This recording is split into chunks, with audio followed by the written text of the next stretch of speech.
నమస్కారం అండి. This is #you. Tammineni Sitaram వాళ్ళ భార్య శ్రీవాణి మొన్న చెప్పుతో కొట్టిన దాని గురించి థ్యాంక్ యూ అండి. చాలామంది సబ్స్క్రైబర్స్ నాకు కింద ఇది వాస్తవం అని చెప్పి నాకు రాశారు, ఎంకరేజ్ చేశారు. Thank you so much. So వీరవనిత శ్రీవాణి పోలీసులను రెపరెపలాడిస్తున్న శ్రీవాణి ఆవిడ టోన్ ఏంటో ప్రతి ఒక్కళ్ళు మర్చిపోకూడదు. ఎంత పవర్ఫుల్ లేడీ గుర్తు చేయాలి. ఎయిటర్ ఆవిడ టోన్ ఒకసారి ఏంటి ఇక్కడ. సెపరేట్ మీరు అవ్వలేదు, మరి నాకు 10 సార్లు మాట్లాడడం గట్ట చేత కాదు. నాకు ఈ రోజు ఎట్లా విజయవాడ వెళ్తున్నాను, సీఎం ని కలుస్తాను, అవన్నీ ఫోటోలు తీసుకున్నాను. నేనైతే ఇది చేస్తాను, యాక్షన్ కి అయితే వెళ్ళిపోతాను. మీ కన్సర్న్ నోడు రాడు, కింద మీరు ఉంటారు, ఏమండి మేదోడు రాడు. సో సీతారాం కూడా అసలు అంటే ఇతను మన మాజీ స్పీకర్ అయినా అన్నట్టున్నాడు. మొన్న పోలీస్ స్టేషన్కి వస్తే ఎయిటర్ ఆయన ఎంట్రీ బిట్ కూడా ఒకసారి వేయండి.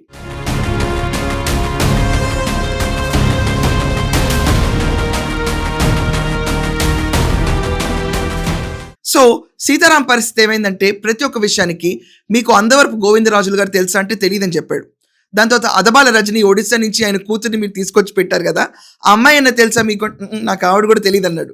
మొత్తానికి చాప్టర్ అంతా ఏం తెలియదు. నేను ఒక అమ్మాయికి శుద్ధపోసని వాళ్ళు ఆ ల్యాండ్ అమ్మితే మేము మధ్యలో వాళ్ళ ద్వారా కొనుక్కుని నా కొడుకు పేరు మీద రాంచాను తప్ప మేము ఇలాంటి వ్యవహారాలు ఎక్కడ చేయలేదు, మాకు ఇలాంటి అవసరం లేదు, రాజకీయంగా విమర్శలు ఎన్నుకున్నా కానీ పర్సనల్ లైఫ్లో నా మీద మచ్చ కూడా లేదని చెప్పి రెచ్చిపోయాడు. దాని తర్వాత ఏమైంది, పోలీస్ ఇన్వెస్టిగేషన్కి ఆవదాల వలస పోలీస్ స్టేషన్లో సీతారామని ఇంట్లోనే శ్రీవాణ్ణి కొంచెం పొద్దు పోలీస్ స్టేషన్కి వద్దు లేడీ కదా ఇక్కడే మనం కానిచ్చేద్దామని ఆవిడ ఇంట్లో కూర్చోబెట్టి ఇన్వెస్టిగేషన్ చేశారు. సీతారాం అయితే అన్నిటికీ మౌనముద్రే, ఆవిడైతే ప్రతి ఒక్కదానికి టెనికాయిట్ రింగే ఆడేసింది పోలీసుల్ని. పోలీసులు కూడా అలిసిపోయారు. కోర్టు వీళ్ళకి ఏం చెప్పిందంటే anticipatory bail for limited period, అంటే షార్ట్ పీరియడ్. ఒకవేళ పోలీసులకి స్ట్రాంగ్ ఎవిడెన్స్ దొరికింది సీతారాం భార్యని అరెస్ట్ చేయాలనుకుంటే చేసుకోవచ్చు. అంటే వీళ్ళకి కంప్లీట్గా బెయిల్ ఇచ్చేసారు, వీళ్ళని అరెస్ట్ చేయడానికి వీల్లేదు, ఇలాంటి సీన్లు ఏం లేవు ఈ కేసులో. అది కాకుండా తమ్మినేని చిరంజీవి విషయంలో అయితే బెయిల్ ఇవ్వడానికి కోర్టులు నిరాకరించింది. అతని స్పాట్లో అరెస్ట్ చేస్తారు. తమ్మినేని సీతారాంని నీ కొడుకు ఎక్కడ ఉన్నాడంటే నాకు తెలియదని చెప్పాడు. సో దేనికి కోఆపరేట్ చేయకపోతే పోలీసులు ఇప్పుడు అతను కాల్ లాగ్స్ తీసి మొత్తం వెరిఫై చేసి తమ్మినేని సీతారాం కొడుకు చిరంజీవి ఎక్కడ ఉన్నాడంటే లొకేషన్ ఐడెంటిఫై చేసినట్లు వార్తలు బయటకు వస్తున్నాయి.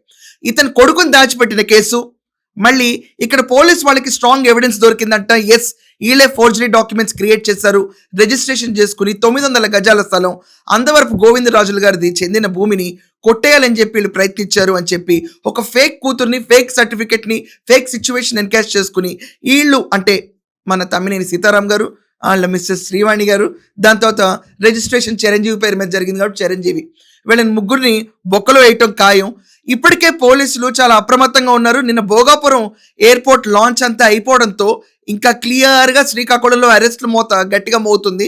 శ్రీకాకుళంలో మనం చూసుకుంటే ఆల్రెడీ సీదిరి అప్పలరాజ్కి నో బెయిల్, తమ్మినేని సీతారాం కుటుంబాన్ని just for the momentum bail ఇచ్చారు. But police may arrest, they have a free hand. So non cooperation grounds కింద వీళ్ళని జ్యుడిషియల్ కస్టడీ కోరి ఇన్వెస్టిగేట్ చేయాలని సిచ్యువేషన్ తీసుకెళ్తున్నారు. ఇది కాకుండా సేమ్ సీదిరి అప్పలరాజునని కొడుకుని దాచిపెట్టాలనే ఉద్దేశంతో, బయటేయాలనే ఉద్దేశంతో ఎక్కడున్నాడో చెప్పకపోవట్లేదని కొత్త కేసు కూడా నమోదవుతుంది.